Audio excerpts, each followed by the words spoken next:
Well, good morning and welcome to Fox 29 News Now on this Tuesday morning, January the 8th of 2019. It's around 10:30 a.m.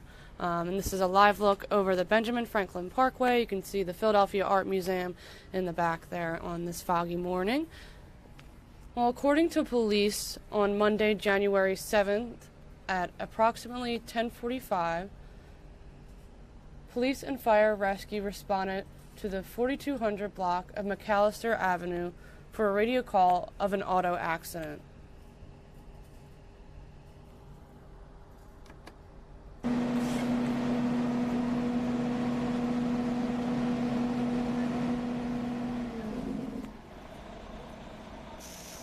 Vehicle number 1 struck a utility pole. The victim, the driver of the vehicle, a male, approximately 39 years old, was pronounced on the scene by medics at 10:54 p.m. A second male, approximately 18 years old, was a passenger and was transported to Temple University Hospital by medics for multiple broken bones and is currently listed in critical condition. A third male is a passenger and was also transported to Temple Hospital for multiple broken bones and is currently also listed in critical condition. The investigation is active and ongoing.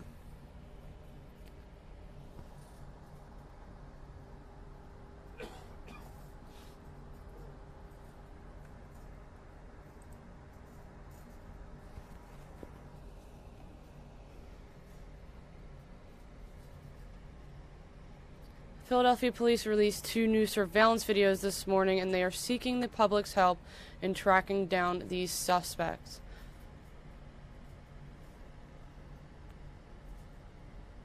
First up, on Wednesday, December the 19th, around 1 p.m., victims, 2 juvenile females, were walking along the 6200 block of Lebanon Avenue when they were followed and approached by 2 unknown black male teens. The suspects pointed guns at the victims while grabbing one female and making harassing comments. After the incident, suspect number 1 boarded a SEPTA trolley while suspect 2 fled west on Lebanon Avenue. If you have any information regarding this, police ask you to reach out.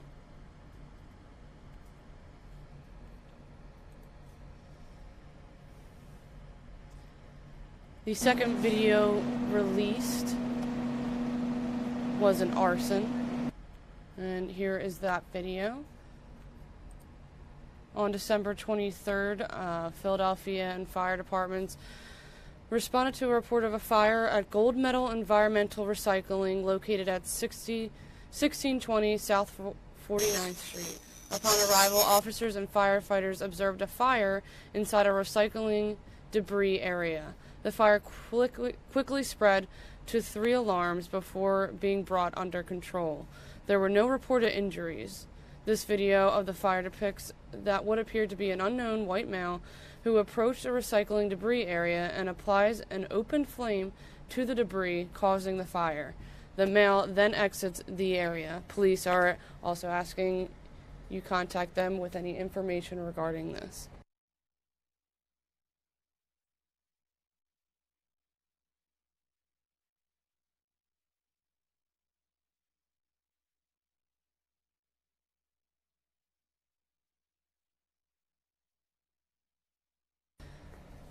Well, President Trump will have his first Oval Office address tonight. Fox 29 Good Day spoke with Doug Luzader in Washington with more. Well, President Trump is prepping for his first Oval Office address tonight. I don't know that for sure. If he's prepping, I don't know exactly what he's doing right now. Well, he's going on the offensive against Democrats in the standoff over a partial government shutdown. So you have an idea, Doug. This will be about that. Oh, yeah. Hi, Doug. It will be about that. Good morning, guys. It's just a question of what he's going to announce tonight. Republican lawmakers here may get an idea a little bit later this morning. Vice President Mike Pence is going to be here on Capitol Hill to give them a little bit of a preview of what the president is expected to say tonight. As presidential venues go, this is about as big as it gets, an Oval Office address. And for the president, the stakes are high, as he'll try to shape public opinion over the partial government shutdown. The polls show many blame him for the impasse. He'll have to reach beyond his most loyal supporters who back him on his border wall demands. Because if he can't do that, he's not going to be able to put any political pressure on Democrats. He's got his base wanting this, but he needs more than that. But how far will the president go? Will he talk about declaring a national emergency to begin border wall construction, something that would almost certainly lead to a legal battle? Some Democrats are not mincing words. I expect the president to lie to the American people. Why do I expect this? Because he has been lying to the American people, and his spokespeople continue lying to the American people. The shutdown, meantime, enters day 18 today, with many federal workers just days away from missing their first paychecks.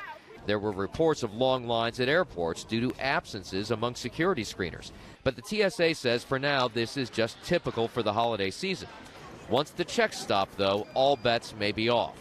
But the administration is trying to soften the blow for the public, promising that tax refunds will still be processed by the IRS even if the shutdown continues. Yeah, that had been a question. Of course, we have no idea at this point how long this shutdown is going to last. Will it go all the way through, the filing date, April 15th? We'll see. But we're just about to hit the record here for length of a partial government shutdown. Mm-hmm. So, we'll find out what the president decides to do tonight. Back to you guys. What time is he going to speak? 9 o'clock tonight. 9 o'clock. Okay, we're going to have it here on our station live, Doug. We certainly will. We'll and then talk about rebuttals either later tonight or tomorrow morning. There'll be plenty of.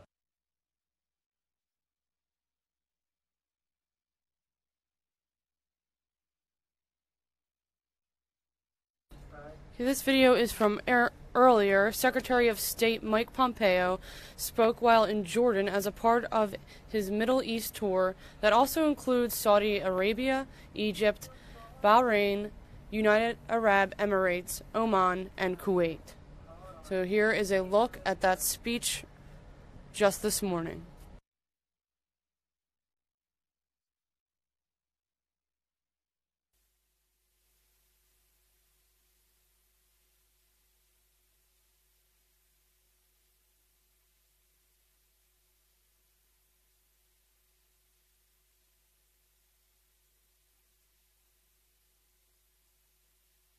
كيف؟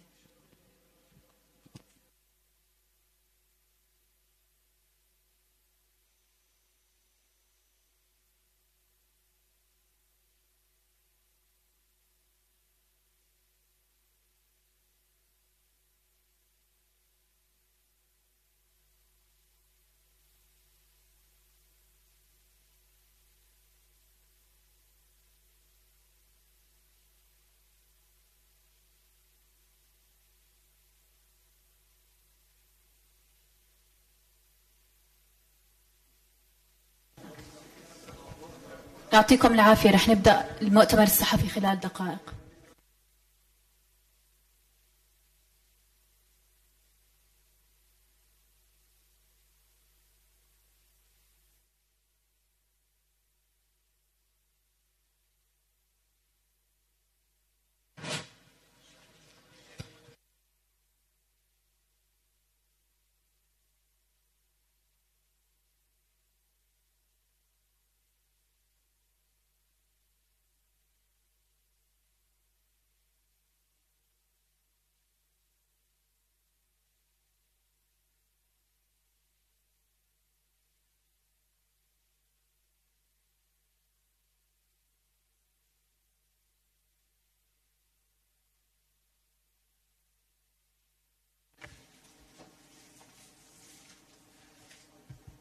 بسم الله الرحمن الرحيم. مساء الخير.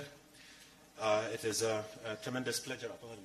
It's a tremendous pleasure to welcome my dear friend, the Secretary here in Jordan. بمعالي وزير خارجية الولايات المتحدة هنا في الأردن وستكون هنالك ترجمة. نرحب بمعالي وزير خارجية الولايات المتحدة الأمريكية مايك بومبيو في المملكة الأردنية الهاشمية. مايك، أهلا وسهلا بك في عمان في هذه الزيارة التي تأتي في توقيت مهم وأتاحت لنا حوارا معمقا حول عديد قضايا إقليمية محورية لجهودنا المشتركة تحقيق الاستقرار والسلام والرخاء في الشرق الأوسط. أجريت معالي الوزير محادثات مثمرة حول تعزيز شراكتنا التاريخية علاقاتنا الثنائية وتعاوننا الاقتصادي والتجاري والدفاعي والأمني في أفضل مستوياتها، ونحن حريصون على تعزيز هذا التعاون. الولايات المتحدة صديق وحليف نثمن عاليا دعمها للمملكة، وأسهم هذا الدعم خصوصا برنامج المساعدات الممتد على مدى 5 سنوات، والأول الذي أقرته إدارة الرئيس ترامب أسهم بشكل كبير في مساعدتنا على مواجهة التحديات الاقتصادية، وبما في ذلك مواجهة تحدي استضافة 1,300,000 شقيق سوري. معالي الوزير، لكم جزيل الشكر على هذا الدعم. كان للصراع الفلسطيني الإسرائيلي مساحة واسعة في محادثاتنا اليوم، فحل هذا الصراع متطلب رئيس لتحقيق السلام الشامل الذي ننشد جميعا. الجمود في الجهود السلمية خطير، ولا بد من إيجاد آفاق سياسية للحل. لذلك ستستمر المملكة في العمل مع الولايات المتحدة والمجتمع الدولي من أجل تحقيق السلام الشامل والدائم، والذي يشكل حل الدولتين الذي يضمن قيام الدولة الفلسطينية المستقلة على خطوط 4 من حزيران 1967 وعاصمتها القدس الشرقية، لتعيش بأمن وسلام إلى جانب دولة إسرائيل وفي إطار علاقات إقليمية طبيعية وفق مبادرة السلام العربية سبيله الوحيد. بحثت ومعالي الصديق أيضا جهود التوصل لحل سياسي للأزمة السورية. تحدثنا بشكل معمق حول التنسيق المستقبلي في ضوء قرار الولايات المتحدة سحب قواتها من سوريا، وسنستمر بشكل ثنائي وعبر المجموعة المصغرة بالتشاور حول كيفية إحراز تقدم نحو حل سياسي على أساس القرار 2254، حل يحفظ وحدة سوريا واستقلاليتها، يقبله السوريون ويعيد لسوريا أمنها واستقرارها، ويؤدي إلى مغادرة جميع القوات الأجنبية منها، ويتيح أيضا عودة اللاجئين إلى وطنهم. وفي ضوء قرار الولايات المتحدة سحب قواتها من سوريا، بحثنا أيضا مستقبل منطقة التنف بهدف ضمان ترتيبات تحقق أمن حدودنا وتعالج قضية تجمع الركبان. وموقفنا في المملكة هو أن حل هذه القضية يكمن في عودة قاطني الركبان إلى المناطق التي جاءوا منها في وطنهم، ونعتقد أن حوارا أردنيا أمريكيا روسيا ضروري لتحقيق ذلك. هزيمة داعش الكاملة هو هدف مشترك لنا. حقق التحالف الدولي الذي تقوده الولايات المتحدة إنجازات كبيرة في دحر هذا الشر، ووقف الأردن والولايات المتحدة جنبا إلى جنب في محاربة الإرهاب، وسنقوي هذه الشراكة. وأكد جلالة الملك عبد الله الثاني الحاجة لنهج شمولي لهزيمة الإرهاب وظلميته التي لا تنتمي إلى قيمنا الإنسانية المشتركة ولا علاقة لها بديننا الإسلامي الحنيف وقيم السلام واحترام الآخر التي يحمل، وسنبقى ملتزمون بهذه الاستراتيجية. معالي الصديق، نتطلع إلى استمرار عملنا المشترك شركاء وحلفاء في سعينا نحو هدفنا بناء شرق أوسط خال من الأزمات مليء بالفرص، حيث يعم السلام والتعاون، وحيث تقوم العلاقات الإقليمية وفق مبدأ عدم التدخل في الشؤون الداخلية للدول والقوانين والأعراف الدولية. مرة أخرى أرحب بك في المملكة، وأهلا وسهلا بك، وتفضل الحديث لك بفلوريسيوس. شكرا وزير الخارجية الصفدي، يشرفني أن أكون هنا معكم اليوم وأتطلع إلى الالتقاء بجلالة الملك عبد الله اليوم. أنا سعيد بعودتي هنا إلى الأردن، وبعد أن احتفلنا بالعام 70 من العلاقات الدبلوماسية. كنت هنا في أول زيارة لي كوزير الخارجية حتى قبل أن أتولى منصبي في واشنطن. هذا مؤشر between our two countries. Jordan is one of the United States' enduring strategic partners in the region. It's one of the many reasons we're proud to help support you through the 5-year foreign assistance MOU, of which you spoke. It's worth over $6 billion, and it will be an important part of strengthening our relationship for the years ahead. Your nation plays a critical role in regional security and stability, including through its efforts to peacefully resolve the Syrian conflict, fight the spread of radical Islamic terrorism, and counter the Iranian regime's malign activities in the region and the world. We had a good conversation today. I reaffirmed our commitment under President Trump to working with King Abdullah's government on many of our shared priorities. The United States remains firmly committed to Jordan's domestic stability and security, and we will undertake that work in a true spirit of partnership. Just last year, our nations unveiled a new counterterrorism training center less than 50 miles south of where we stand even as I speak. State Department, too, was proud to fund and construct that facility through our Anti-Terrorism Assistance Program. It is sharpening our terror fighting tools and helping Jordan build its already strong capacity to fight terrorism. We also look forward to working continually in the region. Jordan made a powerful statement by recalling its ambassador to Iran last year in protest of the Iranian regime's flagrant transgressions of security and sovereignty. I also want to thank the government of Jordan for its help to combat Iran's attempt to evade sanctions. And finally, I also express today my deep gratitude for King Abdullah's leadership. He has continued to establish Jordan as a durable partner and leader in the region. We're pleased to see your Prime Minister recently visit Iraq, as well as Iraqi President Saleh's visit to Jordan in November. We welcome this kind of engagement between nations of the region, and we hope to see it replicated elsewhere. His Majesty the King is also undertaking important domestic initiatives, including economic reforms and protection of religious rights. And we know Jordan is also hosting over 650,000 Syrian refugees, and we thank you and your people for their generosity. On behalf of President Trump, we look forward to maintaining our joint efforts here in the Middle East, and I want to thank you again for hosting me here today. It's great to be back. Thank you, Mike. It's a pleasure to have you. We have a very short time as the Secretary and I are heading for a meeting with His Majesty, so we'll take 2 questions. The first question is to Ammar Ghanem from Jordan TV. Ammar. عامر العجار من التلفزيون الأردني. معاليك ذكرت عن ضرورة التوصل لحل سياسي في الأزمة السورية وضرورة تفكيك الركبان. ما هي الخطوات اللازمة لتحقيق ذلك؟ شكرا. كما قلت حل الأزمة السورية هدف استراتيجي وهدف نتفق نحن والولايات المتحدة عليه. لا بد من حل سياسي. تحقيق ذلك يتطلب أن نتقدم نحو هذا الحل وأن نعمل بشكل جماعي. تحدثت عن هنالك دور دولي وهنالك تنسيق في إطار المجموعة الصغيرة، وننسق أيضا مع روسيا والمجتمع الدولي، ولا بد أيضا من دور عربي إيجابي يسهم في التوصل إلى هذا الحل حتى تستعيد سوريا دورها وعافيتها ودورها أيضا في استقرار المنطقة ومنظومة العمل العربي المشترك. بالنسبة للركبان كان هنالك حديث معمق مع معالي الوزير، ونحن متفقان على ضرورة أن نضمن أمن منطقة الركبان وأمن منطقة التنف وعودة قاطني الركبان إلى مدنهم وقراهم التي جاءوا منها شرط أساسي لضمان الترتيبات الصحيحة على الحدود، ومستمرون في التنسيق مع شركائنا وحلفائنا في الولايات المتحدة وفي التنسيق أيضا مع روسيا، ربما عبر إن شاء الله محادثات ثلاثية حتى نستطيع أن نتوصل إلى ذلك. Next question, LA Times. Yes, hi, thank you. You both have spoken here about Syria, and so I'd like to ask a little bit about how we see that crisis, that situation continuing in the weeks and months to come.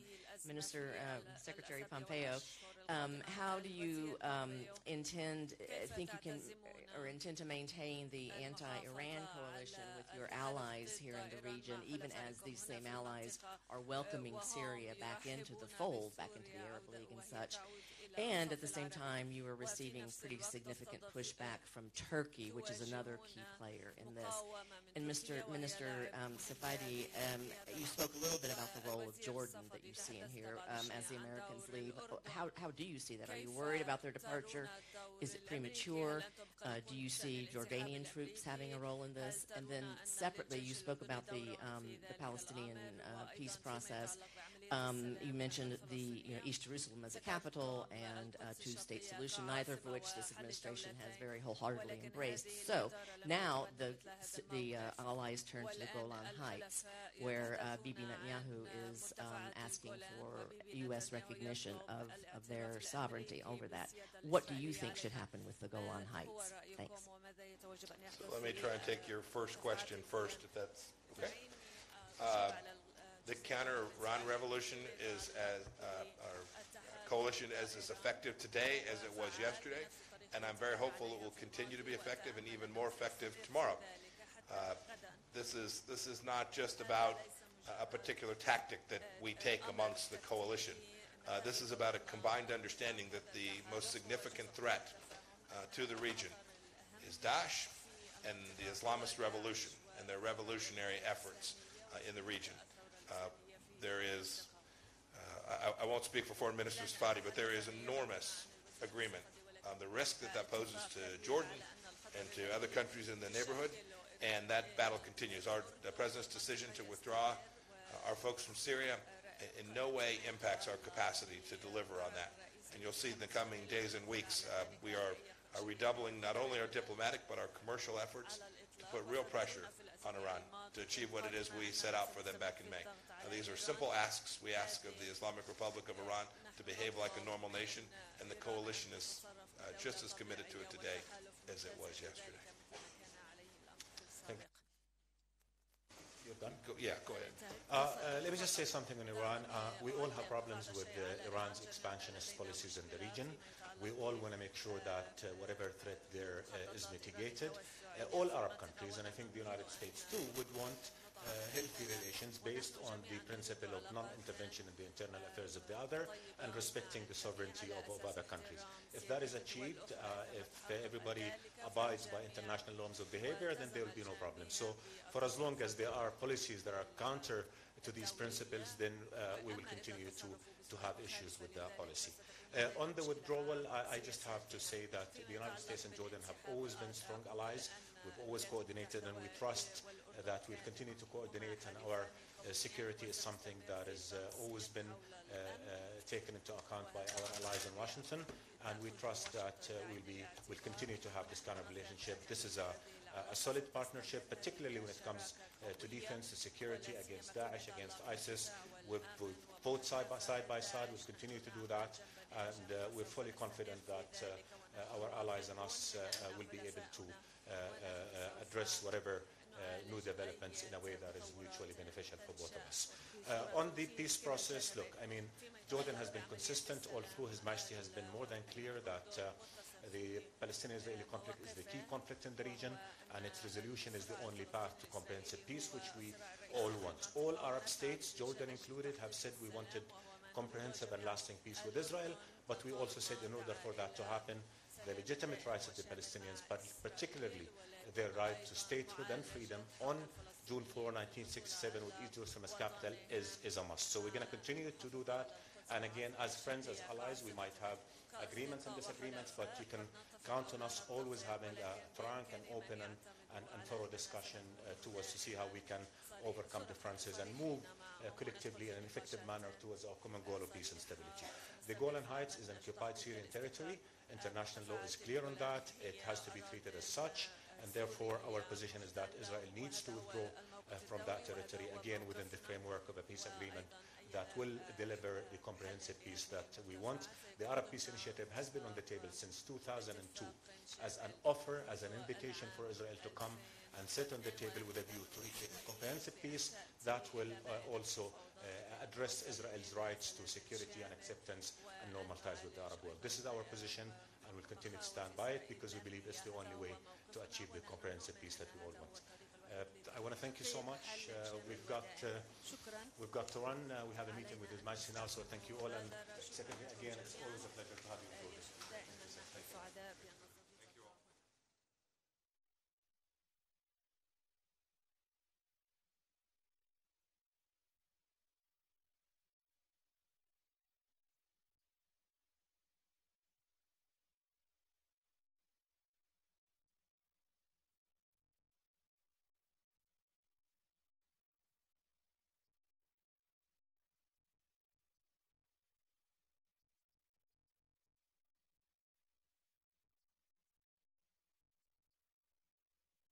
Once again, that was Secretary of State Mike Pompeo speaking while in Jordan as a part of his Middle East tour that also includes Saudi Arabia, Egypt, Bahrain, United Arab Emirates, Oman, and Kuwait.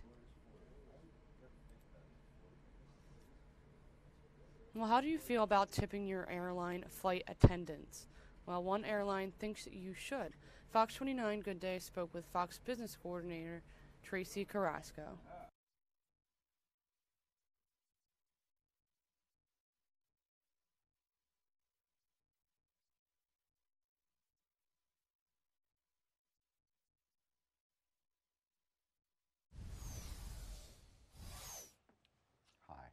Frontier Airlines, it's what, back in 2016, they started letting people tip their flight attendants. Yeah, they still do that.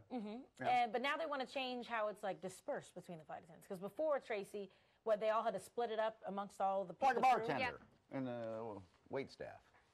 Hi, Trace. Exactly. Yep, good morning. So Frontier Airlines, previously they would have all of the flight attendants pool and split up the tips that they may have received. But as of January 1st, flight attendants would be able to keep whatever tip they received. And the interesting thing here is that it's entirely up to the passenger if they want to tip, but it's also up to the flight attendant if they want to trigger that option to accept a tip. So that's something different. But it's also funny because back when they started doing the contract negotiations, Frontier put in this option to kind of make up for any sort of pay that they weren't getting. So the union, they didn't want this idea. They didn't like the idea of flight attendants being tipped.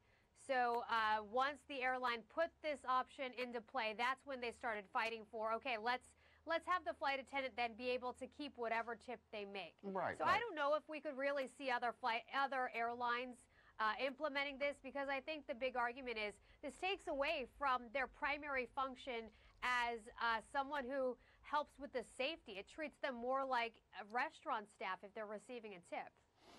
Yeah, I can see why they were opposed to the tips originally. Just pay me up front, Frontier. Right. Yeah, Plus, you don't know. Exactly. You have to ask people who've flown Frontier, did you tip the flight attendants when you were on there? Like, is that really that much of a thing? That's what I'd be worried about. Don't start this if people aren't accustomed to tipping us, because then we have to try and get the money somehow. Hey. Like, hey, did you like the way I put the ice in the cup when I handed it to you? Did you like those peanuts? Yeah. Now, Trace, you know this because you use Amtrak. When we go on the Acela, it's common practice to tip the people who serve you on Acela. Yeah, that must be like the first class car. That would be first class. Okay, I was going to say, because I don't see anybody in the back where I am. Yeah, I don't remember tipping anything, but I don't think I've ever purchased anything on the Acela either. Oh, but, that's true. Yeah, I could see that. First class is a rolling cocktail lounge. Oh, is it? You so get that's on what there. I'm missing out on. If you pay that, you don't have to pay. That's very fancy. You don't have to pay for food or drinks. It's like being in a restaurant. Oh, it's included? Oh, yeah. Well, have you seen the prices for class Acela? Well, that's why I never get it. I didn't know what it came with. Me too. That's why I've never taken that. I went the other way. It's expensive. They should give you a child or something. Stop a it. small car. So, yeah, you tip as you get off the train. Now, do they have a collection plate or like? No, you just hand it to them. Hand it to them? Yeah, okay. just like it would be a bartender or a wait staff. All right. All right, Trace. We'll see.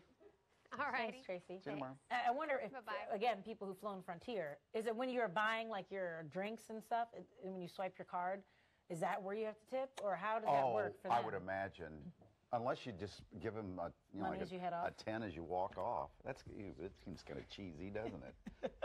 Hey, here you go. Hey. I mean, what if they gave you extra peanuts or something? You know? Give them an extra $1. Thanks for the nut.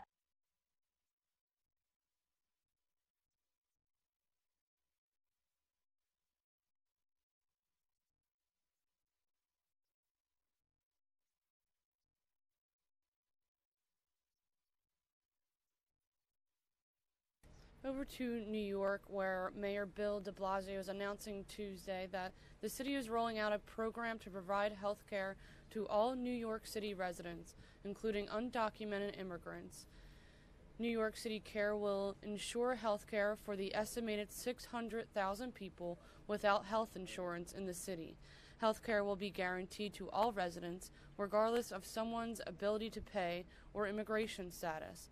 The mayor is holding a press conference. That's a live look at this now. It should be started up, so let's tune in.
It appears that they're having some audio issues, so as they figure that out, yesterday we showed you the first day of Savior Resolution Week with a look at the Mediterranean diet.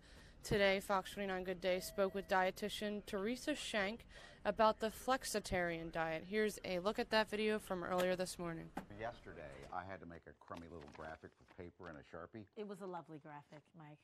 Well, apparently the staff was not satisfied with that graphic that I put together.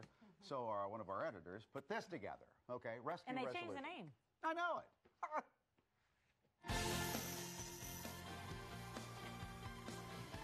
I didn't know. I love what the skill says, help me. Help me! That's what mine says. Oh, my. Get off of me, you're too heavy. Right. What's going on here? So what we're trying to do is, you know, the resolutions are falling apart now. So all this week we're doing the hottest diet plans in the country right now. So, yesterday was, what did we do yesterday? Mediterranean. Yeah, I was like, wait, what did we do? Yes, Mediterranean. And so today I'm really intrigued by this one because it's called the flexitarian diet. Do you know that actress Gwyneth Paltrow, in case you didn't know what she does for a living, and Cameron Diaz, and British chef Jamie Oliver, oh, I love his show, are all said to be following this flexitarian thing. So what is it? I know it's plant-based. Teresa Shank is back here. Registered dietitian? Yes. Yeah, she's back. What's the basic premise now of flexitarian? So it's basically a plan that allows you to be a flexible vegetarian. So you're not going fully vegetarian or vegan. You're able to eat meat and animal products in moderation. So this is going to make up the majority of the diet. It's essentially your vegetables, your fruits, your legumes, beans. Legumes. Right, yeah. And then you're able to have meat, cheese, eggs, all in moderation, because, I mean, who doesn't crave a cheeseburger, right? So it has to be flexible. It's nothing too extreme. What's not allowed on this plan, though, are refined carbohydrates, so bagels, essentially, processed meats. Does that mean any type of bread or just bagels? Like? Oh, no, just any type of bread. White bread, that'd be hard. And then any types of sugars. So clearly cookies. These were my leftover Christmas cookies that I got in you here. still have them. Wow. That would work. If you dump bread and sugar, you're well on your way then. Of course. Right. I mean, sugar's in everything, though, so that's... Well, It'd be but difficult. so again, it's flexible. So nothing is exclusive. It's just more so what are you putting your concentration towards? So more nutritious foods with less meat. It's that nasty sugar, you know, like donuts and candy and crap like that. Yeah. This is a breakfast, so it's oatmeal and maybe a piece of fruit. Right. Well, so with this plan, there's 3 different levels. So there's a beginner level, there's an advanced level, and then an expert level. So beginner, you're going to have 2 days meatless. Advanced, 3 to 4, and then expert, 5 days meatless. So yes, this would be an example of a breakfast. Typically, the breakfast on these plans are about 300 calories. So it's oatmeal, bananas, and peanut butter. Pretty simple. Okay. Yesterday you said the caloric intake for a female should be 1,200 to 1,500 calories if you're trying to lose weight. But Yeah. again, that depends based off of your age, your Male? height. 1,600 to 1,800 calories. Okay. Right. So with this one, but this is bread. Is it because it's wheat? So this is sprouted grain bread, so it's not It's a what? processed. Sprouted grain bread. Sprouted grain right, bread. Right. So there's no added sugar, no preservatives with this bread. And then this would be a homemade veggie burger with lettuce, and then you have your olives and your carrots. So olives all are good. plant-based. Now, can you get this at any grocery store, like at the Acme? So I it's haven't pretty seen- popular right now. Okay. So yeah, you can get it at Acme, you can get it at Whole Foods. I didn't know if Trader it was like a Joe's. fancy store What'd that you I call need to it go again? to. What? the bread. Ezekiel bread. Ezekiel. Oh, Ezekiel. Oh, you didn't say Sprouted that. bread. Okay. Yeah. I'm not Sprouted eating that. grain I don't bread. like the Cowboys. Okay, this looks horrifying. Just chunks of blocks of things. You know, it's tofu, and tofu is a really great source for protein, especially for vegetarians and vegans. You know what? I kind of like tofu. It takes on Well, the then eat flavor. one now. It takes on the flavor. Oh, he's gonna do it. Oh, okay.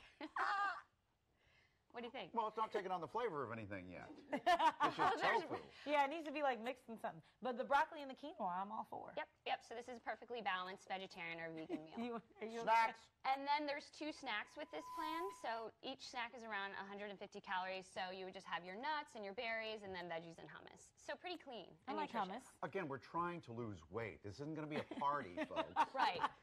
Oh, All right. man, that's why I'm out. Can I use Joe's line in the control room? What? When you look forward to eating the broccoli, you know you're in trouble. Yeah, there's an issue with that. That is Teresa, a good one. Would you please come back tomorrow? Yes. What are you What's going to tomorrow? Tomorrow we're talking about the keto diet. Oh. This is big. I know like 5 people right now who are all on the keto diet and they're just eating all this fat Yep. and they just love it. So you better tune in. I think it's like the most popular diet right now. There's no I feel like I question. hear nothing. Very popular. Everyone's talking about it. Yes, it's the one for fastest weight loss right now. Okay. Well, why wouldn't you? You eat fat. It sounds fun, to be honest. All right, we'll do that tomorrow. Lots of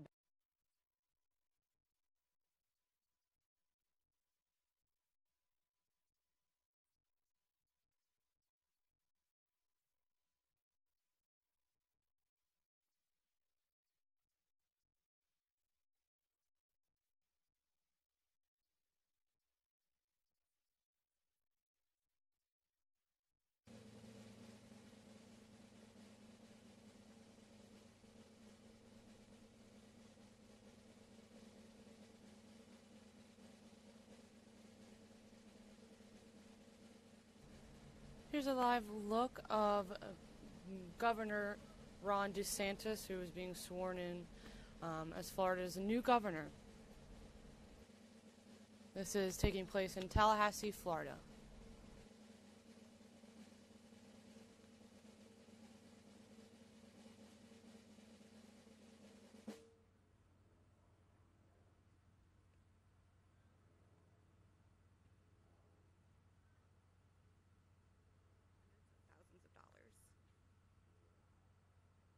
There's that.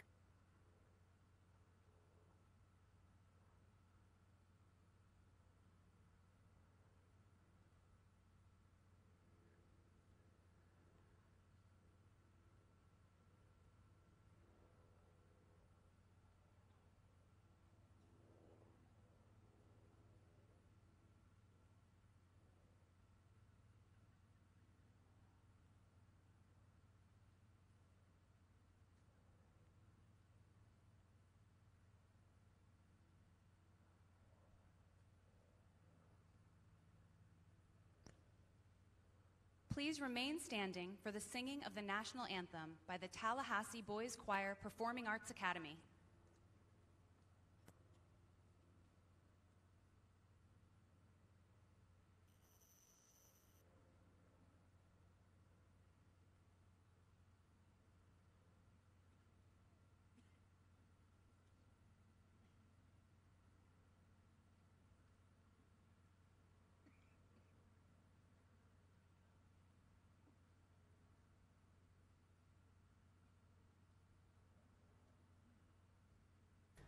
Once again, this was just a live look of the swearing in of new governor of Florida, Ron DeSantis.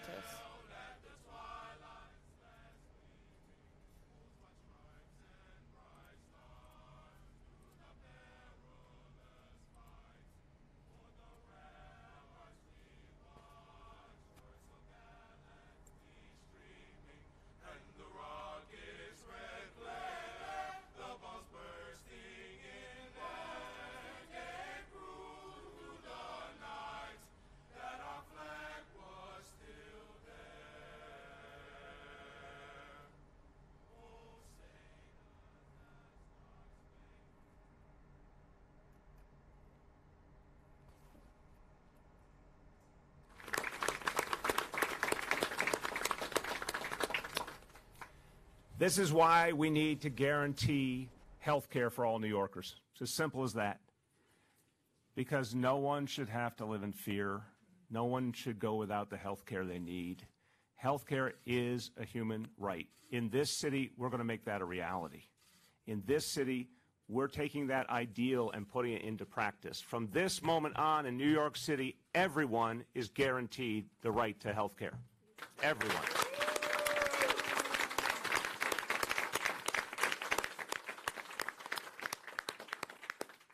We are saying the word guarantee because we can make it happen. Because of the great professionals you see behind me here at Lincoln Center and at facilities Lincoln Hospital. Lincoln Center is good too. Here at Lincoln Hospital. All of these professionals and other great New Yorkers like them are going to be in the front line of this new effort. And I want to say I've been at Lincoln Hospital a bunch of times. It's a home away from home. I really admire what all of you are doing. Everyone, give your neighbor a round of applause. Thank you for all that you do.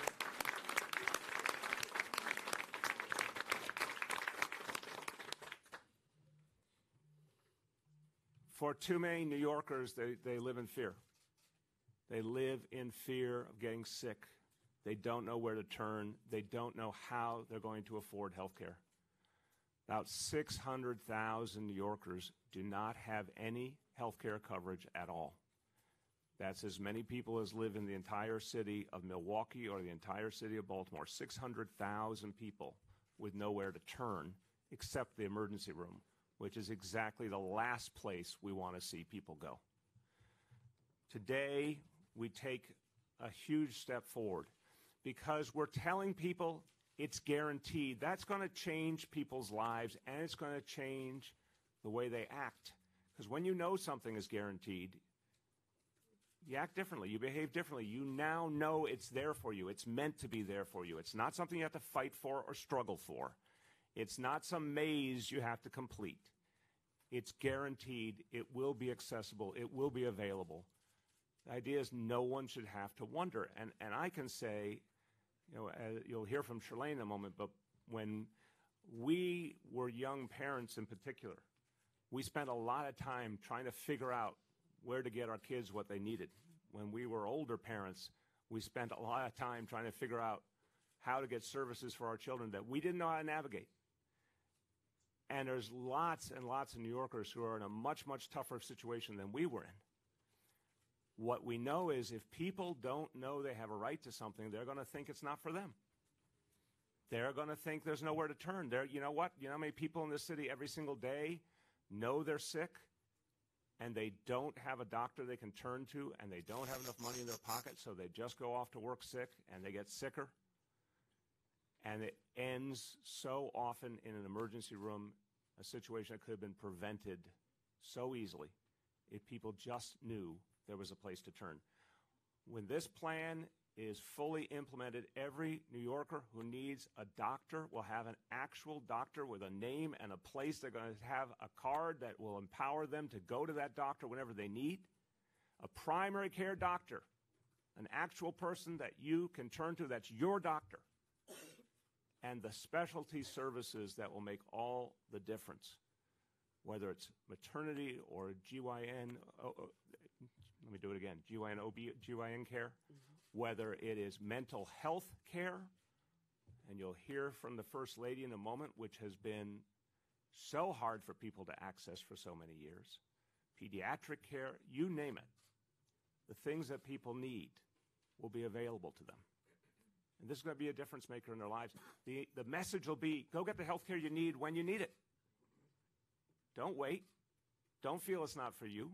Don't feel you can't afford it. Get the health care you need when you need it. You won't end up in the emergency room. You won't end up in a hospital bed if you actually get the care you need when the disease starts, not when it's already too late. So that's what we're here to achieve. This is built on a series of actions that were taken in the last few years. Obviously, what's been done to strengthen health in hospitals. Again, I want to thank everyone behind me for their extraordinary work. Obviously, you're going to hear from Dr. Mitch Katz in a moment. Want to commend his predecessor, Stan Brezhnev, as well. And you're going to hear from Dr. Herminia Palacio. Want to commend her. All the people who work so hard with the folks in each of our facilities to turn health in hospitals around. This plan today wouldn't be possible if that hard work was not done over the last few years. To bring health in hospitals back from the brink and allow it to now get to the work of providing high-quality care all over this city. Obviously, you're going to hear from the First Lady about Thrive and another crucial initiative, Healing NYC, that contributed to building the kind of framework where we could get care to people when they need it. And because of Get Covered NYC, 130,000 people got health insurance through the exchange who wouldn't have if there wasn't such an expensive outreach effort and effective outreach effort. I want to commend all your colleagues also, Mina, for their amazing efforts. All these pieces have helped us to get to the launching pad that we can now go this last step, this last mile, to get health care to everyone.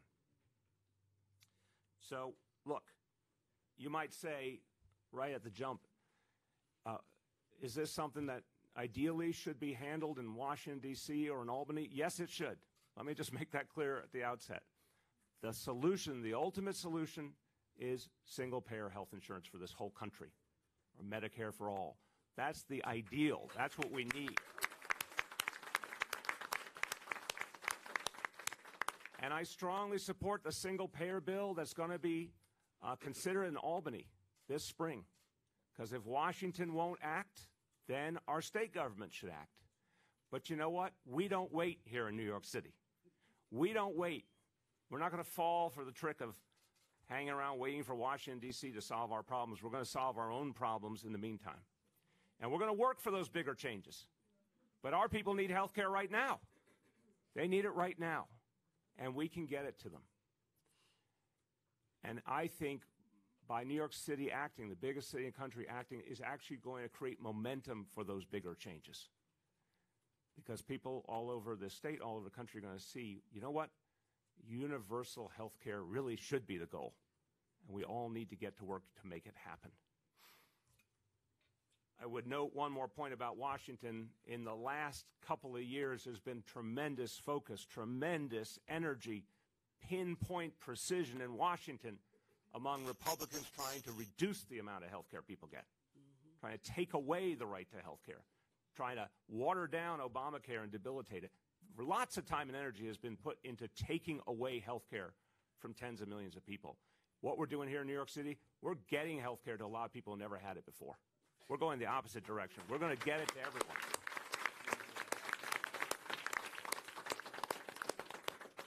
So as this discussion has ensued, and I want to thank all of the people who have been a part of it. I mentioned several of them, but I also want to thank Dr. Oxiris Barbeau, our health commissioner, our commissioner for the Mayor's Office of Immigrant Affairs, Bita Mustafi.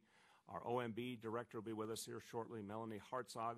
A lot of advocates who have fought for this type of idea and will be fighting in Albany and Washington, the New York State Nurses Association and Make the Road New York.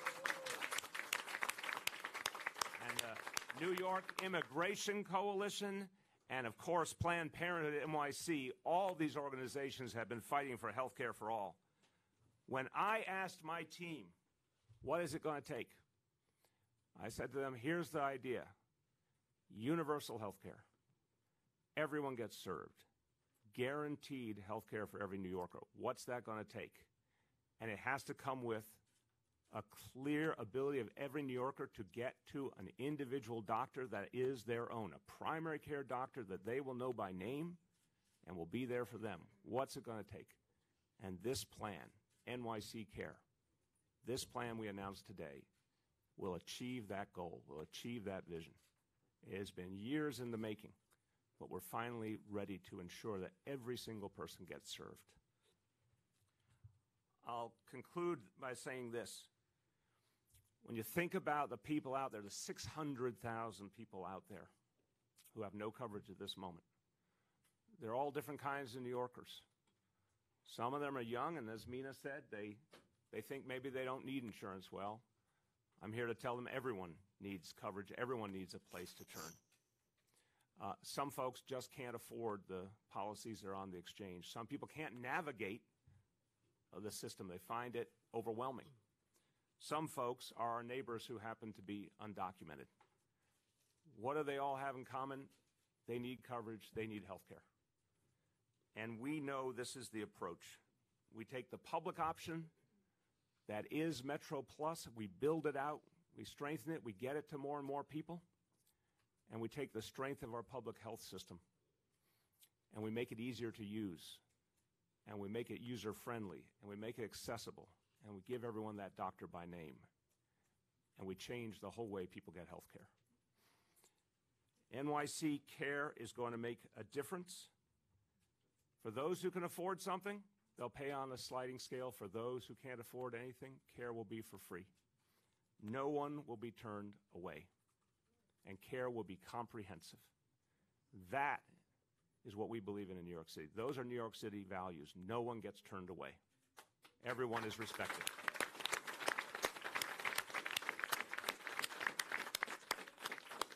So I've been talking over this last year or two about our goal of being the fairest big city in America. I can safely say guaranteeing health care for all New Yorkers is one of the big steps to becoming the fairest big city in America, and we're going to do it. We're going to do it, everyone.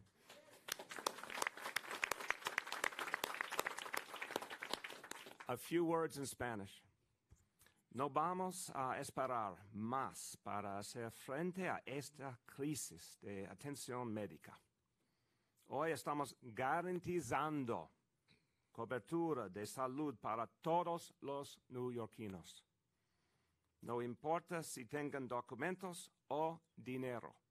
La atención médica es un derecho humano. Medical care is a human right. Health care is a human right.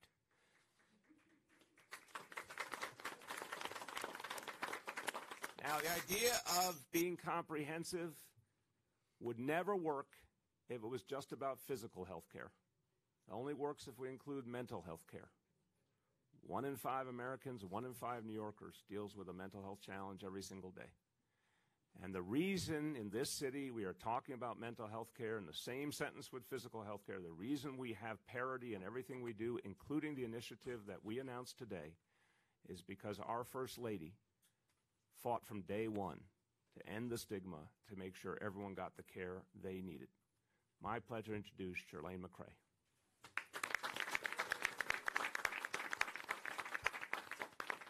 Thank you, Bill, and thank you, Mina, for sharing your powerful story. It means so much to the people that you serve that you're able to speak with them as a peer and to share that the importance of this coverage that everyone needs. You know, my parents used to say that if you have your health, you've got everything. You know, it all begins with being healthy. And I've added to that, well, if you have your health and your mental health, then you really can go on and do anything. For more than 3 years, Thrive NYC has worked to tear down the barriers to mental health care. We've taken on stigma. We've expanded access to mental health services in our schools and our neighborhoods. We have made it easier than ever to make an appointment with a counselor or a therapist through NYC Well. But for the 600,000 New Yorkers without any kind of insurance, mental health care remains out of reach. This year, we changed that for good.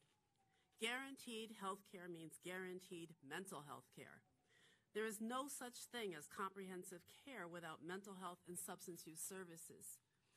When New Yorkers enroll in NYC Care, they will be set up with a primary care doctor who can refer them to the many behavioral health services offered by the health and hospitals. They can receive services for alcohol and other substance misuse. They can get buprenorphine treatment for opioid addiction. Psychiatric and regular therapy sessions are also included. Of course, many people living with mental illness have no idea they have a mental health condition that can be treated. But their primary care doctors can help assess their symptoms and determine what is best for them because they'll be supported along the way by Thrive NYC's Mental Health Service Corps. The Corps is made up of recently graduated master's and doctoral level clinicians who are placed in substance use programs, mental health clinics, and primary care practices throughout the 5 boroughs. Corps members often come from the communities that they serve.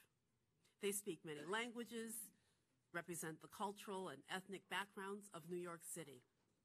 They serve where they can do the most good, in the highest need communities. Currently, nearly 50 Corps members proudly serve at 37 health and hospital sites across the city. From supporting the primary care doctors in assessing mental health needs to providing treatment like therapy, members of the Mental Health Service Corps will be essential in extending comprehensive coverage to every New Yorker. And they will continue to make mental health care in our city more accessible, inclusive, and culturally competent.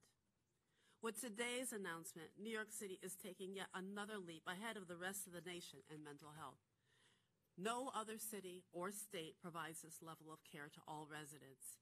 And that is our goal, to make sure everyone has the care they need when and wherever they need it. Now, a few words in Spanish. La garantía en el cuidado de salud significa garantía en el cuidado de la salud mental. Con NYC Care, nuestra ciudad da otro paso adelante del resto del país. Ningún otro estado o ciudad ciudad ofrece todos estos servicios integrados de salud mental y adicciones a todos sus residentes. Thank you. Gracias. Thank you.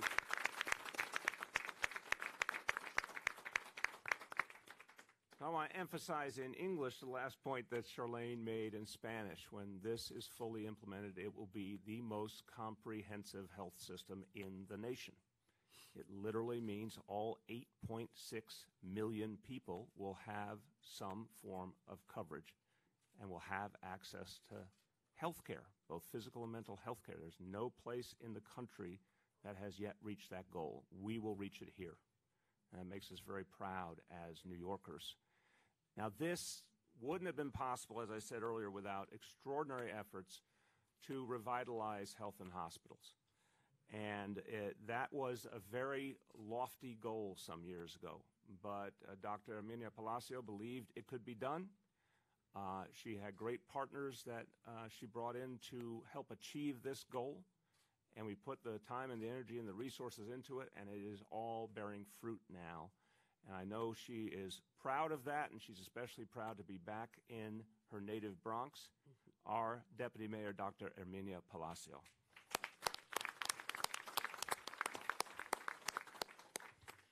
Thank you so much, Mr. Mayor, for leading this charge to make healthcare for all a reality in New York City.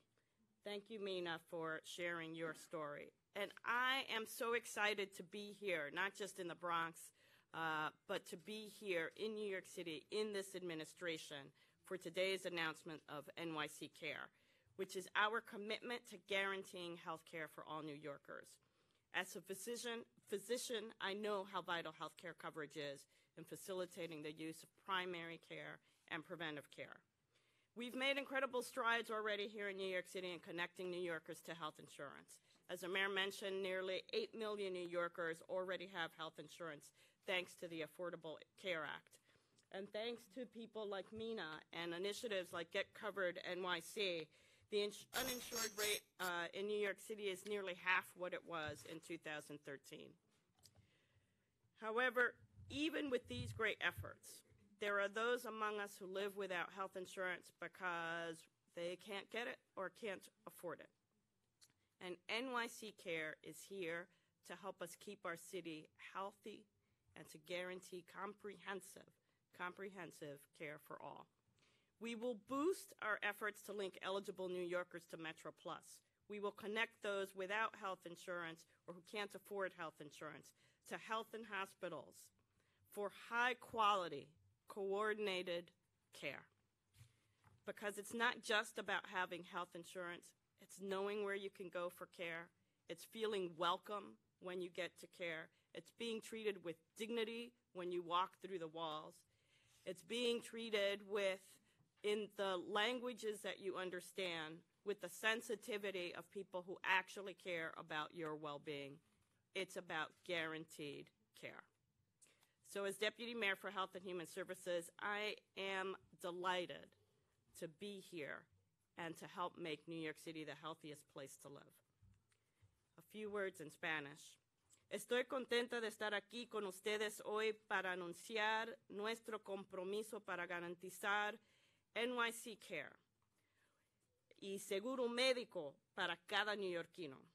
NYC Care es la manera de mantener nuestra ciudad saludable y garantizar cuidado comprensivo para todos. Como vicealcaldesa de Salud y Servicios Humanos, me siento muy orgullosa de ser parte de una administración que está trabajando para asegurar que Nueva York sea la ciudad más saludable para vivir. Gracias. Thank you very much.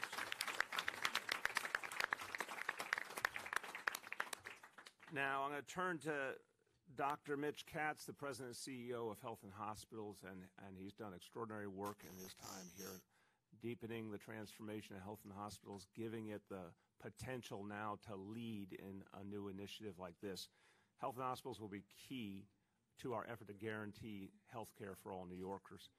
I also want to say that the work he did previously, first in San Francisco, then in Los Angeles, provides the groundwork for what we are announcing today. Those two cities did very important steps in providing health care to more people. The difference here is we're going to provide health care to all people and a very comprehensive list of services. So we're building on his great work previously and taking it to the next level here in this city. Dr. Mitch Katz. Thank you, Mr. Mayor, and I feel so lucky to work for you, to work for a mayor who makes sure that guaranteed health care is available to all. I also feel so lucky to have as colleagues the doctors and nurses and physician assistants and social workers and pharmacists and all the people who make Lincoln Hospital great. I think it's very significant, sir, that you chose to do this at Lincoln Hospital.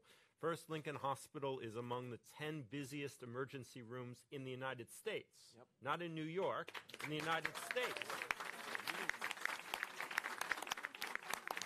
And that's because there's not enough availability and guarantee of primary care, of health care that people can get, of coverage. And you've made sure that going forward, people will now be able to have their own doctor and be able to be seen in primary care and only come to the emergency room when that's the level of care they need.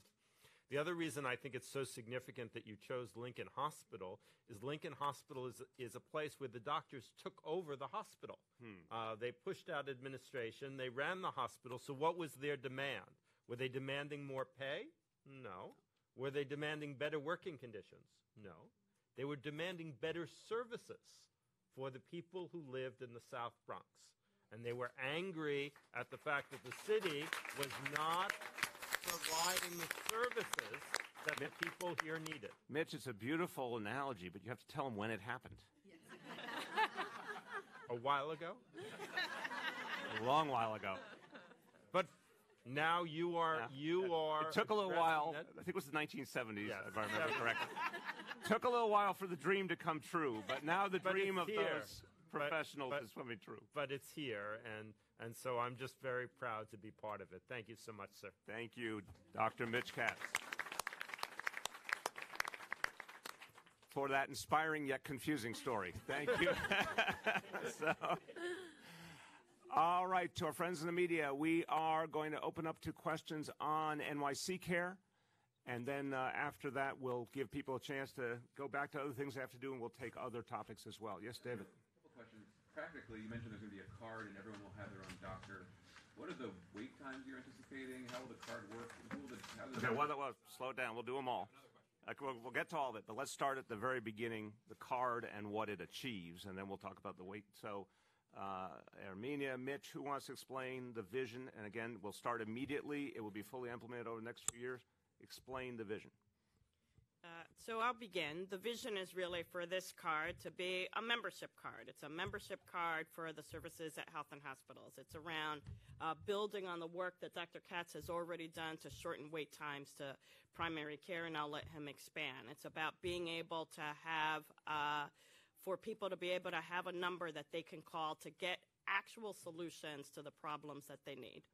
Right now, the wait time for a primary care appointment is within a week. We could get somebody a primary care appointment, and the commitment of this administration is as more and more people join this program, we will maintain that. Within a week or 2 weeks, everyone will have access to a primary care doctor. I wanted to ask, the price tag that you had said that an additional spending for this program is $100 million. Now, there was a pilot program that was done to try and cover just undocumented, uninsured New Yorkers, and that cost about $6 million over the course of the year, and they covered 1,300 New Yorkers. So that's a cost of about $4,500 per undocumented person, or if you expanded it to 300,000 undocumented, that'd be $1.4 billion.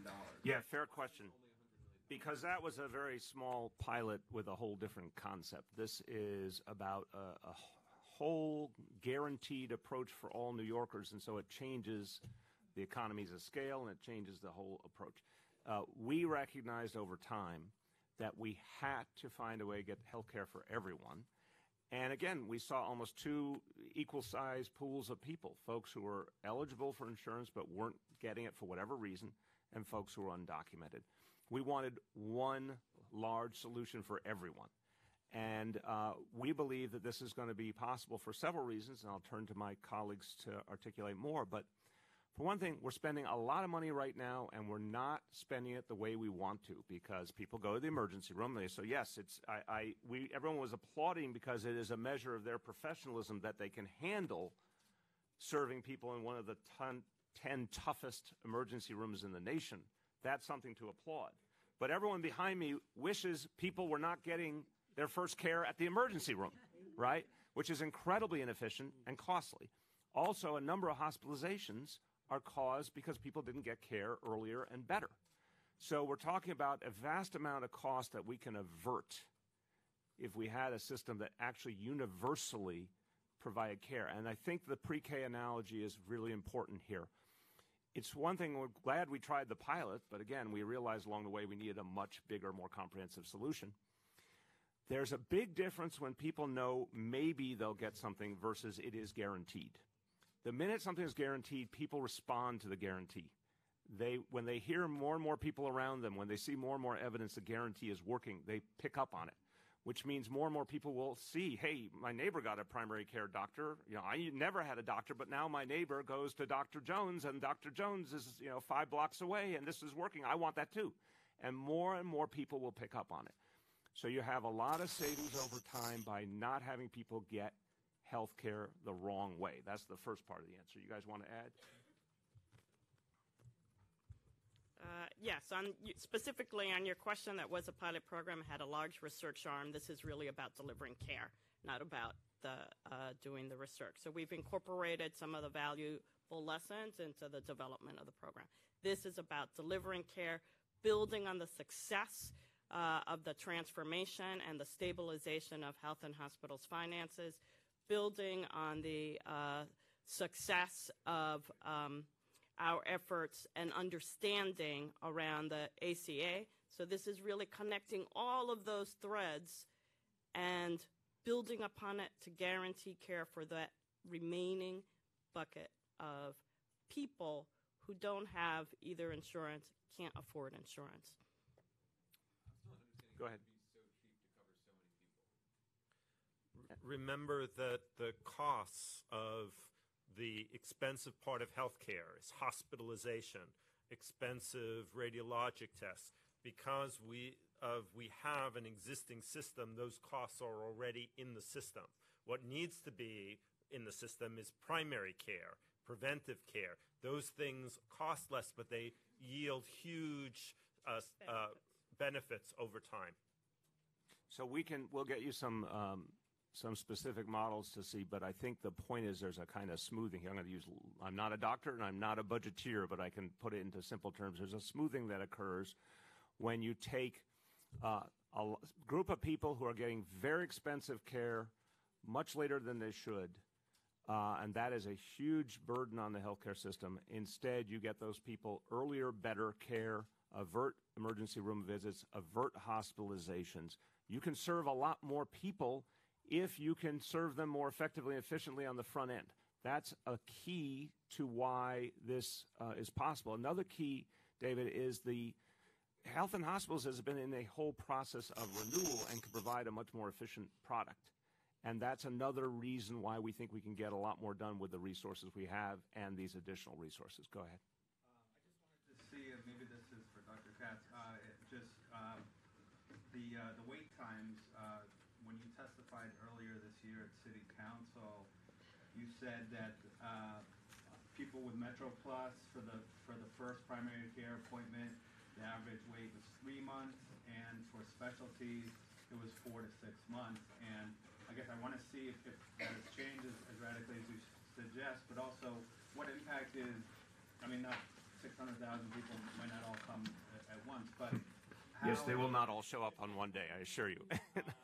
How is that going to impact the wait time? Are there enough physicians and other hospital staff to take care of all these people in that way? Yes, the situation has changed dramatically. When I testified to that was true at that time, and in part because of the efforts of the mayor and Dr. Palacio, even before I got here, to transform the outpatient system.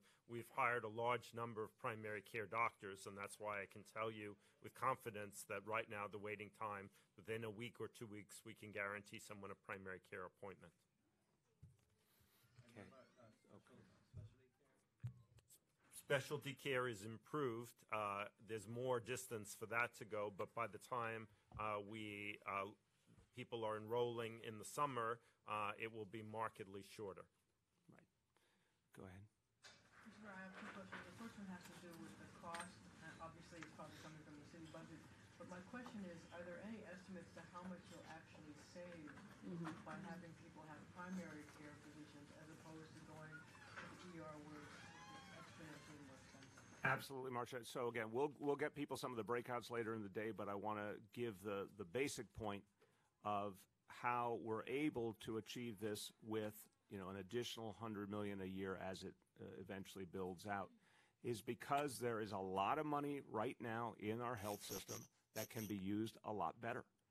And again, if you think about I'll try and make it use a good analogy here. If you think about an individual who goes to that primary care doctor, the doctor says, you have a problem, you need some help, you go get the help. And Mitch, you can use the example of pap smear and describe it because you made that powerful point the other day.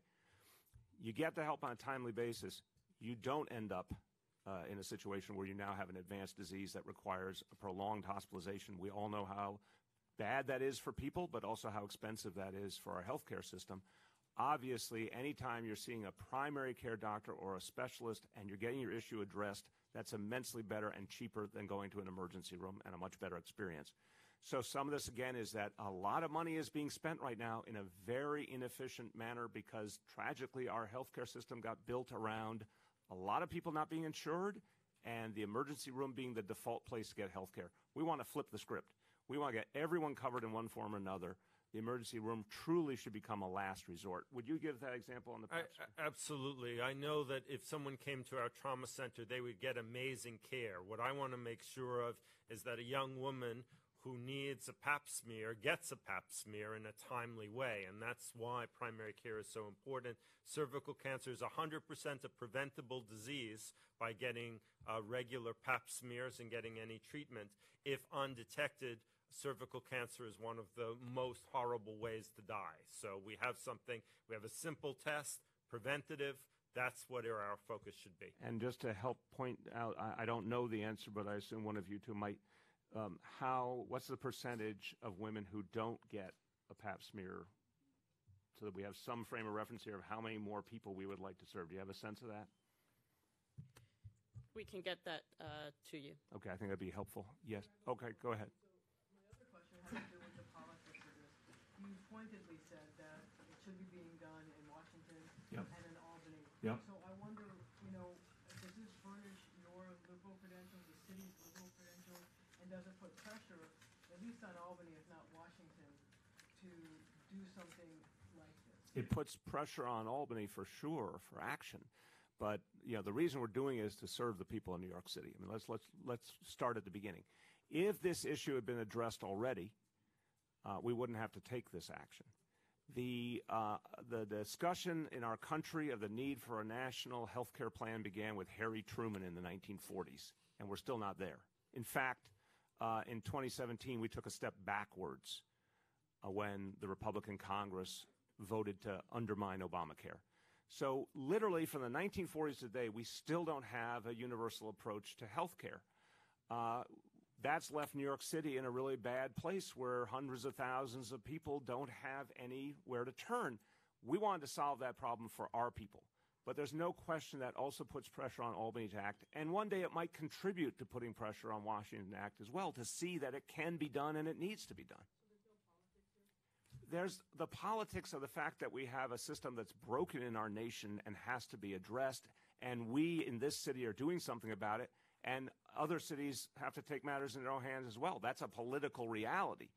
The reason we're doing this is to help people. I hope it has the effect of creating real momentum for change in Albany and Washington.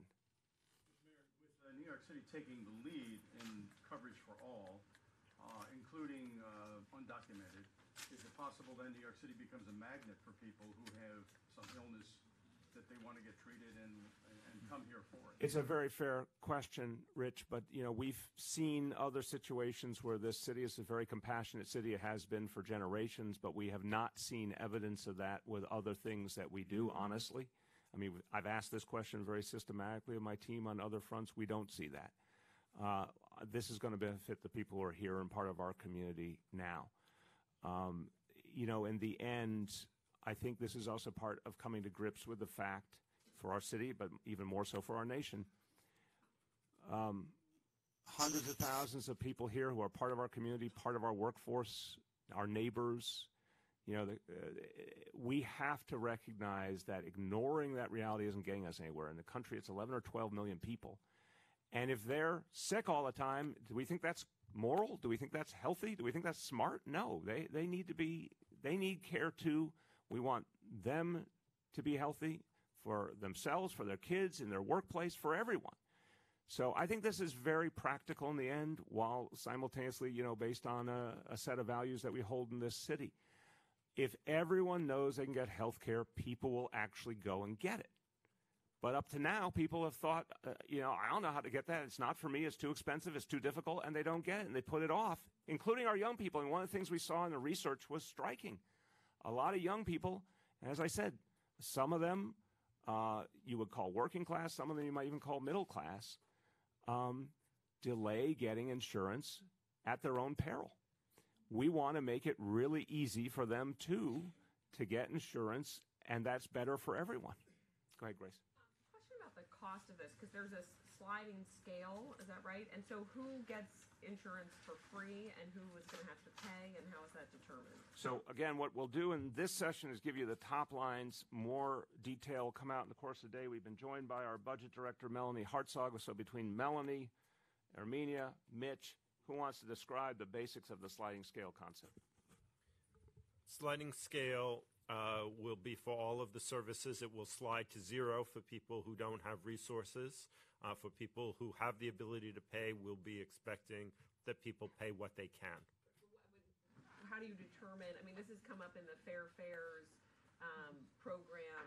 How do you determine sort of what someone's income is, what they can pay? It seems fairly complicated. The big difference to begin, this is literally universal. So we're first getting people health care. I want to make sure that's really, really clear. Unlike the stereotype of old of before we deal with your profuse bleeding, you fill out these forms. Oh, wait, you don't have an insurance card? See ya. No. First, we're getting you your health care. Then we're working out the finances. But go ahead on how sliding scales generally work. So we have some experience to build on, right? So we have Metro Plus, which already operates at a sliding scale. Health and Hospitals has lots of experience operating on a sliding scale. So we have the experience to build on to know how to assess. Gloria.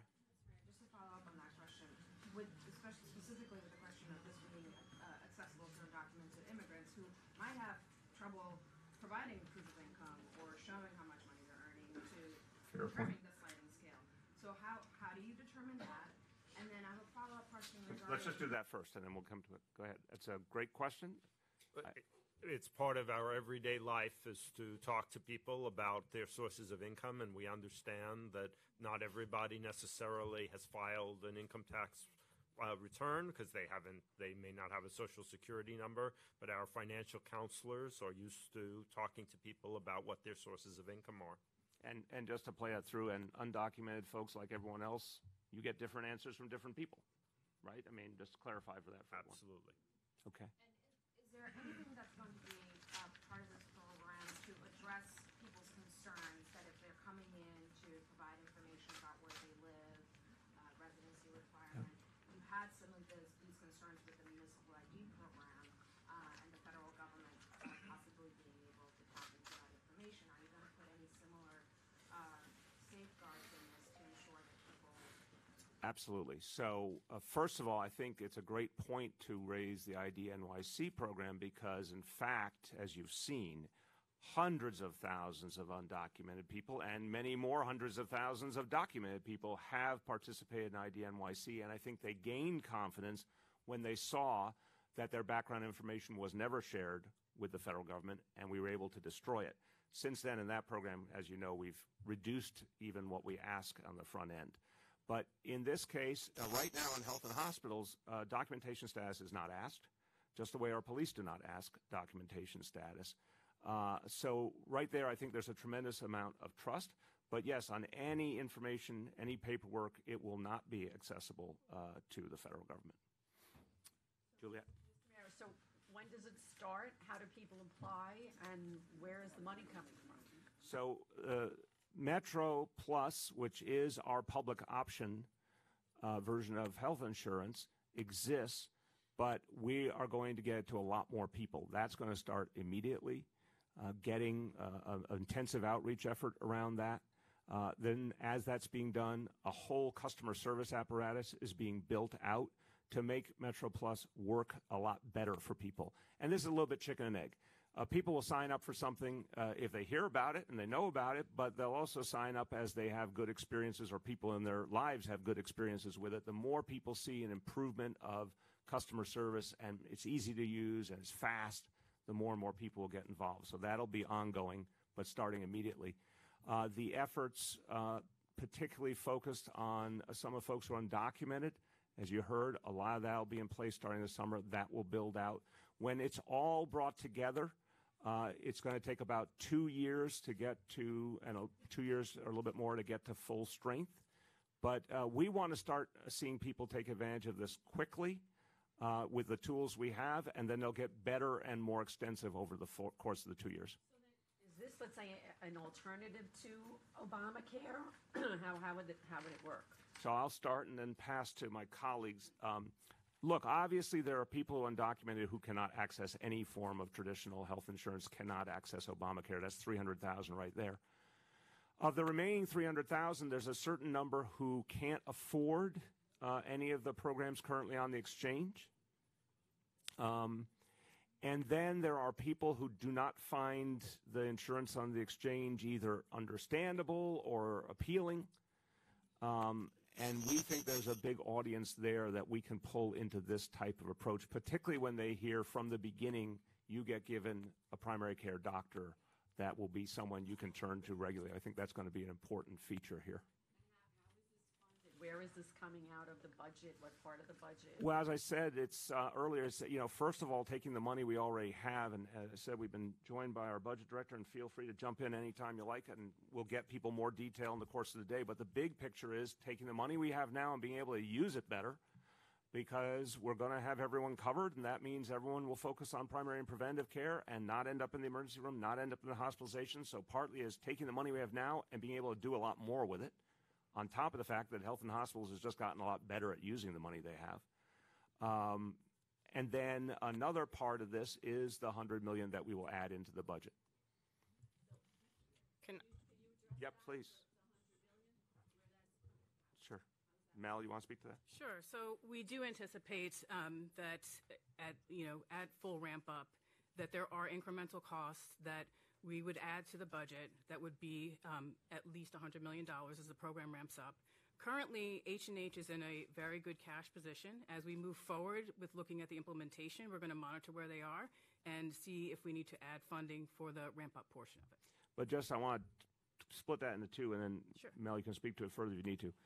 Juliet, I think it's important to realize a few years ago, H&H was hemorrhaging money. I mean, we were having to fund it out of the city budget to keep it afloat. I had a very pleasant conversation with these two individuals at the end of the row a few months ago where they said they're running a surplus now. So that's a really important piece of this equation where this huge agency that a few years ago was teetering on bankruptcy is now running a surplus. That surplus money is part of what's allowing for this. But the second point is, we'll put in the $100 million as a budget priority. I think it'll be money very well spent. Again, I think over time, we're going to see more and more savings off of that as more and more people pick up the coverage and get used to using it. But this to me is a really smart down payment on a lot of good things that will yield later on. Who hasn't gone yet? Way back, Jillian? Mayor, just for, you've talked about the young invincibles, people who think that they don't need health insurance. Are you anticipating that they're going to go to the NYC Care side of the program or the Metro Plus? Because, aren't they already able to kind of look at what's on Metro Plus now and decide, I don't need to spend this money because I'm young and healthy? I'll start, and my colleagues will jump in. I think we're talking about a much better Metro Plus. So this is a public option that's going to work for people. It's going to be modern. It's going to be user-friendly. highly facilitated. You call a number, you get the help you need, easy to sign up for. You get a primary care doctor. I think most people's image of insurance is like most of us have lived. Here's your card. Good luck out there. Right? I mean, if you're lucky enough to have insurance, it's here's your card. Go figure it out. We don't do a whole lot after that to help you. Good luck. We're talking about a highly facilitated system that I think a lot of people, including younger folks who may have not felt good about insurance, they're going to feel better about it because it's going to be easy to use and it's going to be very clear how you get the help you need. Also, you know, there are a certain amount of young people who are not thrilled with giving their money to a big for-profit insurance company. You know, I think we'll be comforted to know this is a public option, something I think will appeal to people. It's in every neighborhood. I think the quality as it builds out is going to be the difference maker. Either one you want to add? Good? Okay. Way back. Jillian? Budget. Do you also see this as sort of a way to build a new customer or patient base for H&H? Because as you said, you know, a couple of years ago, it was looking like H&H wasn't going to be able to pay payroll at one point. The cash flow was so low. Do you see this as a way to get more people into the city's hospitals after people were kind of leaving? I see it as a way of meeting the need in the community and keeping people out of the hospital.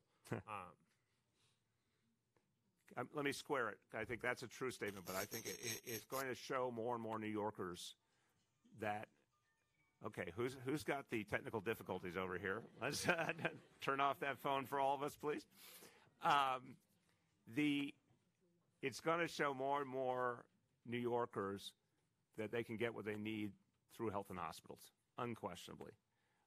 But yeah, the more it works, the fewer people are going to have to turn to the emergency room or turn to hospitalization because they're getting that primary and preventative care. Way back. So is NYC Care considered the big... Wait a minute, I can't see you. Why don't you stand up a little? There you go.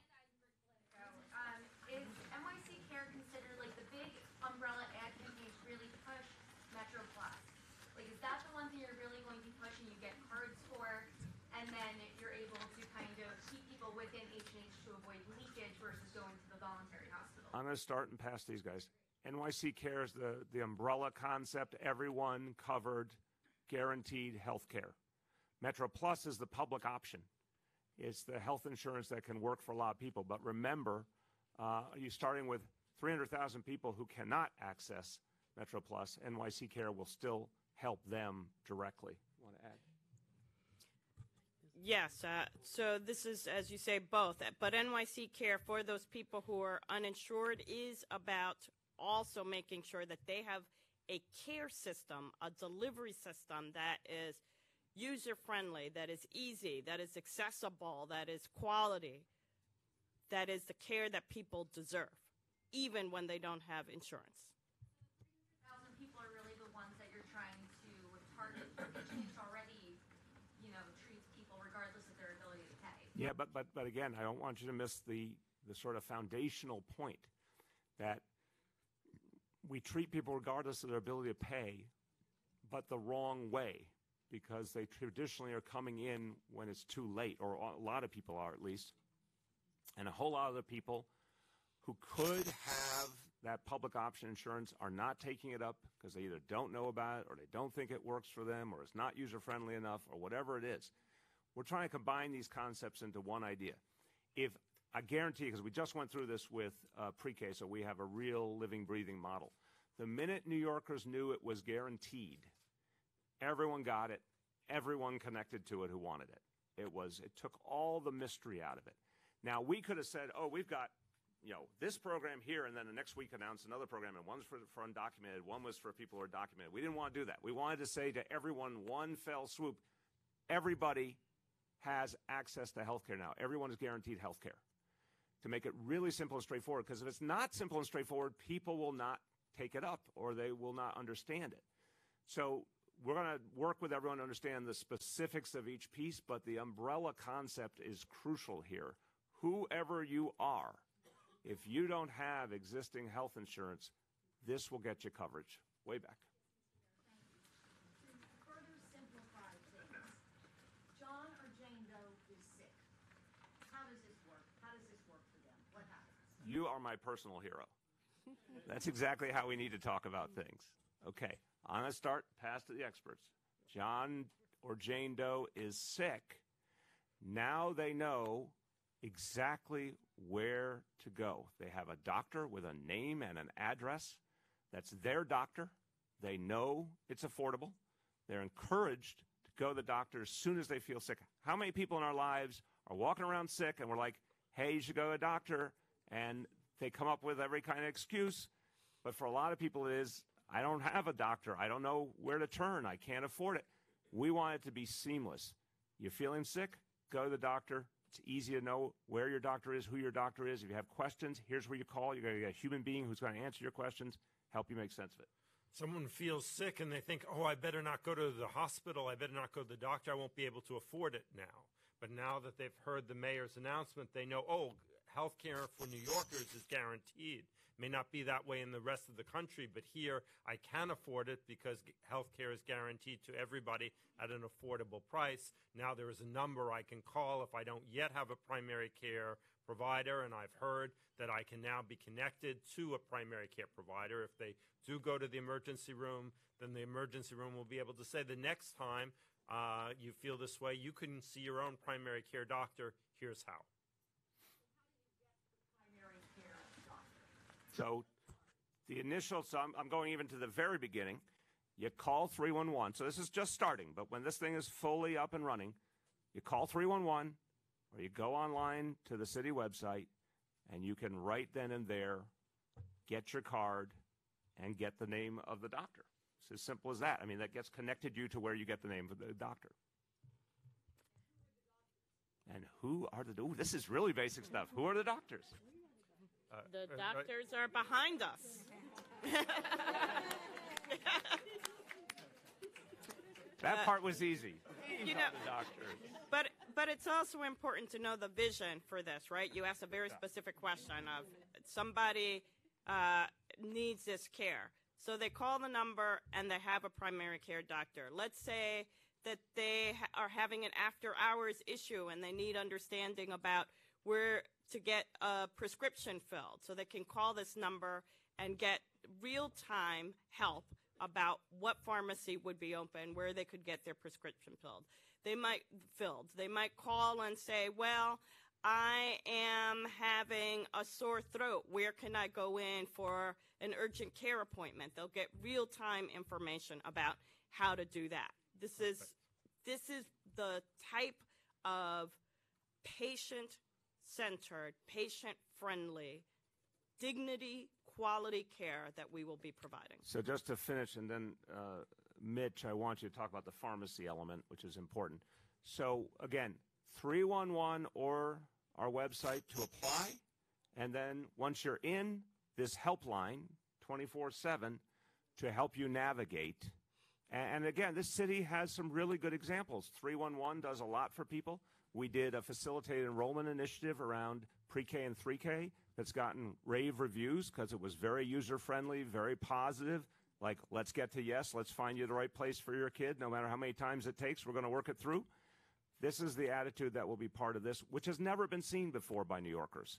It's never been before the case that you have a single place to turn for health care. If your current options aren't working for you, you have a single place to turn, and you're going to get facilitation to get you to what you need. And the answer is going to be yes. You need primary care? Yes. You need mental health services? Yes. You need pharmacy. Take it away, Mitch. Prescription drugs are one of the things people most worry about. How will I be able to afford that medication that I need? Under this program, all pharmaceutical costs are covered so that people can be certain that if they go to the doctor and the doctor gives them a prescription and they can't fill it, that's still not addressed their care. This program includes pharmacy.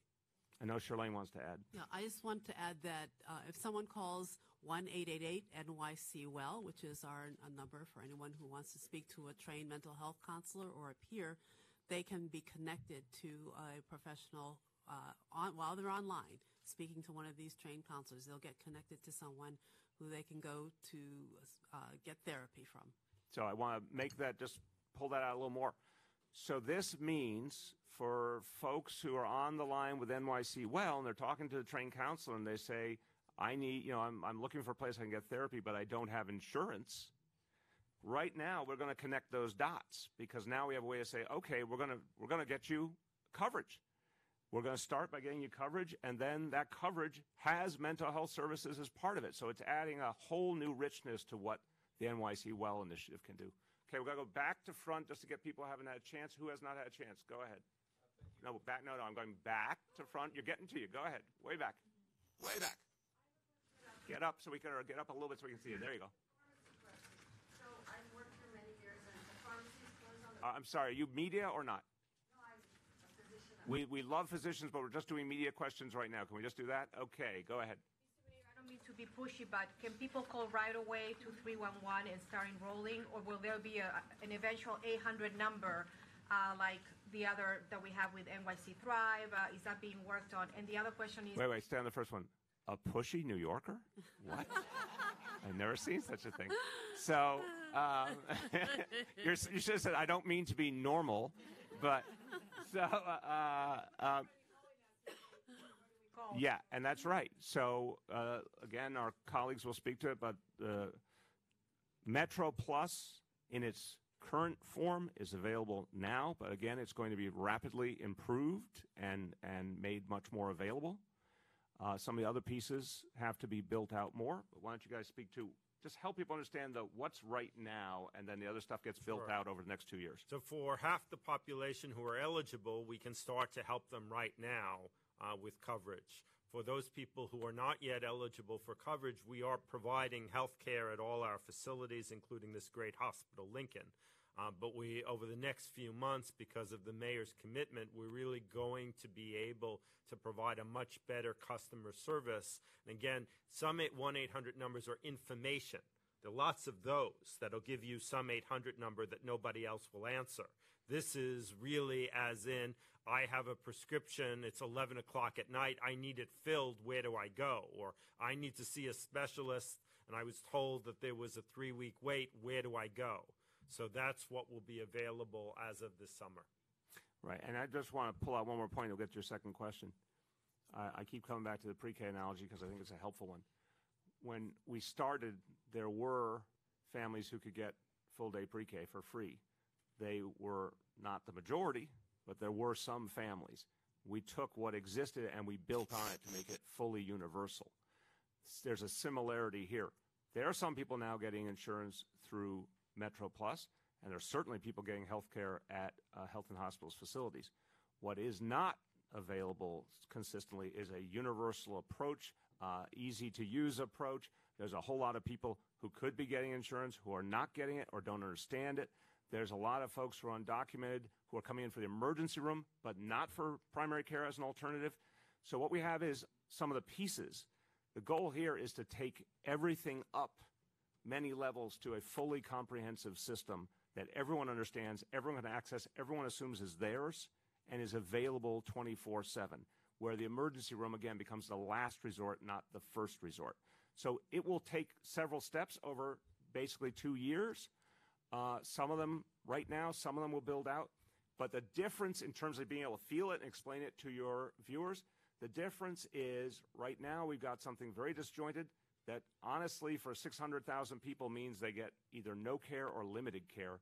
We want to get those 600,000 people consistent care whenever they need it. That's the difference. What's your next question? Yeah, so just 311, then I'll refer them there, and NYC Care will be their magic words because some of them don't speak, English, as you know. Well, 311 is multilingual, obviously, but yeah. As to NYC Care and the health part, and they'll be able to be assisted, right? Right, well, over time. But again, I think the first point is for folks who might qualify for insurance, they should say, I'm trying to find health insurance, and that'll connect them to get covered. And anyone who might qualify, that's the way to go. For someone who might be undocumented, this is still not fully up and running, obviously. If they have an immediate need, they would go to health and hospitals for the kind of services that exist now. Want to add? Yeah, no, that's all I was going to say. If they call 311 and they require a medical care, they can get connected, and they don't have insurance, 311 can connect them to health and hospitals. Okay, I'm going to go to the middle because you've been waiting so patiently. Then we'll go back. Go ahead. Very kind. Thank you, Mayor. And look, inevitably there's going to be criticism. What? No one braced me for this. This one from Nicole Maliatakis. Our citizens have a hard enough time covering their own health care costs, and now Mayor de Blasio also wants them to pay for health care for 300,000 citizens of other countries. The mayor must stop abusing the middle class and treating us like his personal ATM. Can you just respond generally to the criticism? I am shocked to hear a criticism coming from that quarter. First of all, can we talk about common humanity for a moment? 300,000 human beings who don't have a place to turn for the kind of health care they need and deserve. That's not in any of our interests. They're our neighbors. They work right next to us wherever we work. They help to keep the city going. And it's true of the whole country. So I just refuse the notion that these folks don't deserve health care. And I refuse the fiction that they have some other place to turn for it that's so wonderful and easy. Like, let's deal with the real world. This is a way to get everyone health care. It's going to ultimately not only be the morally right choice, it will save the taxpayers a lot of money in the end because people will get health care and they'll be healthier and we won't be paying for the kinds of things that happen when people are not healthy. I don't want to see families torn apart because someone got sick and died who could have been saved. That's not in the interest of the quote-unquote middle class. I think the whole critique misses the values of this city and our common humanity. And I think the notion here is that everyone would benefit from single payer. Let's be clear. Everyone, middle class, working class, poor, everyone would benefit from a single payer system. Our country has been struggling its way to it since Harry Truman talked about it in the aftermath of the New Deal. We're still not there. But New York City has an opportunity to do something historic here, do something for our people, and also create momentum. I'm absolutely proud of that fact. And I think for a lot of middle-class New Yorkers, if this is a step along the way to the day that everyone knows their health care will actually work for them, well, that'll be good for everyone. Okay, way back. Yes? This is a question about pharmaceutical access. I know physicians, like the one behind me, part of the problem with patients is pharmacy hours are not, they're not open on weekends. Is there a plan for the city to expand pharmacy hours to make pickup more accessible? And then the two-part question. Okay, let's just do that first and we'll come right back. Yes. Would you care to elaborate? Yes, I mean, part of this enhancement is all about customer service. Everybody has always known that health and hospitals had great doctors and nurses. It's fixing the patient experience, and part of the patient experience is if a great doctor or nurse gives you a prescription, you have to be able to fill it. So that's one of the enhancements. And what's your second? Go ahead. And I know, how will this plan affect the profit from the 340B plan? The what, please? The city's plan where they purchase pharmaceuticals at a cheaper price. So it takes advantage of that, but there's no profit associated with it. But yes, you're right. Health and Hospitals is able to get medications at 340B prices, which helps to make this affordable for us. Yeah, way back. Mr. Mayor, I'm very familiar with HHC and Metro Plus. Now, what is the turnover rate of doctors here at HHC presently? And will people need referrals to go to doctors or the specialists, I should say, and have tests done? And will they be given options or be told where they're going? Go ahead, Mitch. I don't have for you an exact number of what our physician turnover is. I'm proud that so many of the physicians behind me actually trained at Health and Hospitals at one of our residency programs. We have good longevity of our physicians. So for me, that's a very positive aspect. The second half was, Will people be referrals to go to specialists? Yes, and that is part having access to specialty care.